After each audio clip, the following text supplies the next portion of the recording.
इयम् आकाशवाणी सम्प्रति वार्ताः श्रूयन्ताम् प्रवाचकः सुरेश चंद शर्मा।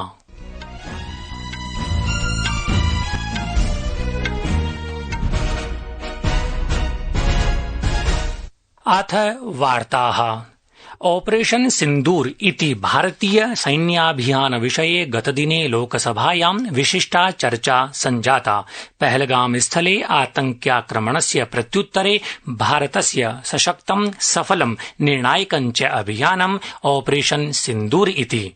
चर्चायाः प्रारम्भे रक्षामन्त्री राजनाथ सिंहः प्रोक्तवान् यत् भारतीय शासनेन पाकिस्तानाय स्पष्टः सुदृढश्च सन्देशः प्रेषितः यत् आतंकेन सह चर्चा नैव सम्भवा। श्री राजनाथ सिंहः प्रतिपादितवान् यत् भारतस्य आतंकं विरुध्य प्रतिक्रिया स्पष्टा आसीत्। पाकिस्तानस्थे आतंक संरचनां विरुध्य च आसीत्। श्री सिंहः प्रोक्तवान् यत् पाकिस्तानस्य सैन्यबलेन ISI इति समवायेन च आतंकवादस्य प्रयोगः सदैव छद्मरूपेण कृतः। सभ्य मुल्कों के बीच बातचीत होती है अध्यक्ष महोदय, लोकतांत्रिक देशों में बातचीत होती है, पर एक ऐसा देश जिसके वजूद में लोकतंत्र का एक कतरा भी न हो और सिर्फ रिलीजियस फैनेटिसिज्म, टेररिज्म और हेट्रेड अगेंस्ट इंडिया हो, उसके साथ संवाद किसी भी सूरत में नहीं किया जा सकता। पाकिस्तान की नीति और चरित्र को लेकर कोई भ्रम नहीं रहना चाहिए। यह एक ऐसा देश है जो वैश्विक आतंकवाद की नर्सरी है और उन्होंने इसको अपनी स्टेट पॉलिसी का भी एक आधार बनाया हुआ है। अध्यक्ष महोदय, मैं लोकतंत्र के मंदिर में खड़े होकर यह बात कह रहा हूं कि भारत को 1000 कट्स देने का सपना पालने वालों को नींद से जग जाना चाहिए। यह मोदी जी के नेतृत्व वाला नया भारत है जो आतंकवाद के खिलाफ किसी हद तक जा सकता है। चर्चा मध्ये विदेशमन्त्री डॉक्टर सुब्रह्मण्यम जयशंकरः प्रतिपादितवान् यत् शासनेन पहलगाम आक्रमणम् आलक्ष्य वैश्विकत्व विषये एषः पदक्षेपः उत्थापितः। अथ पाकिस्तानस्य सीमपरस्य आतंकवादस्य दीर्घकालीन प्रयोगम् अन्ताराष्ट्रिय समुदायस्य कृते प्रयासः कृतः। The challenge of cross-border terrorism continues, but Operation Sindoor marks a new phase. There is now a new normal. The new normal has 5 points. 1. Terrorists will not be treated as proxies. 2.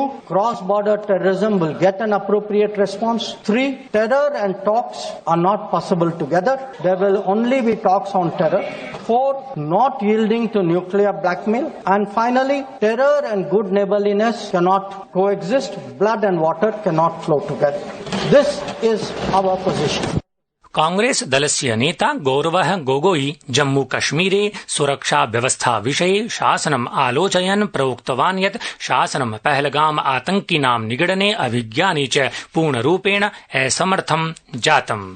सर्वोच्च न्यायालयेन बिहार प्रदेशे निर्वाचनायोगाय विशेष गहन पुनरीक्षणस्य अधिसूचना प्रकाशन विषये आदेश प्रदानाय निराकृतम्। न्यायमूर्तिः सूर्यकान्तः न्यायमूर्तिः जोयमाला बागची इत्युभयोः पीठेन विस्तृतं वादश्रवणं नैव कृतम्। पीठेन याचिकाकर्तृभ्यः आश्वासनं दत्तं यत् प्रकरणे पूर्णरूपेण न्यायं सुनिश्चितं स्यात्। राष्ट्रिय शिक्षा नीतिः 2020 इत्येतस्य अद्य 5 वर्षाणि पूरितानि। नव शिक्षा नीति द्वारा भारतस्य विद्यालयेषु एतादृशानि परिवर्तनानि सुनिश्चीकृतानि यत् साम्प्रतं शिक्षा केवलं पाठ्यपुस्तक स्मृतिपरं च नैव सीमितं स्यात्। अस्माकं संवाददाता प्रोक्तवान् यत् विगतेषु 5 वर्षेषु नव शिक्षा नीति द्वारा समावेशिता शिक्षार्थी केन्द्रिता च शिक्षा सुनिश्चीकृता। भारतीय ऋतुविज्ञान विभागेन अद्य गुजरात, पूर्वी राजस्थान, पश्चिमी मध्यप्रदेशे च अतिवृष्टेः रक्तवर्णिका संचेतना प्रकाशिता। विभागेन अद्य राजस्थानस्य पूर्वी दक्षिणी जनपदेषु जलप्लवन सदृशी संचेतना प्रकटिता। अस्माकं संवाददाता प्रोक्तवान् यत् राज्यस्य नैकेषु भागेषु अतिवृष्टि कारणेन जनजीवनं दुष्प्रभावितम् इति वार्ताः।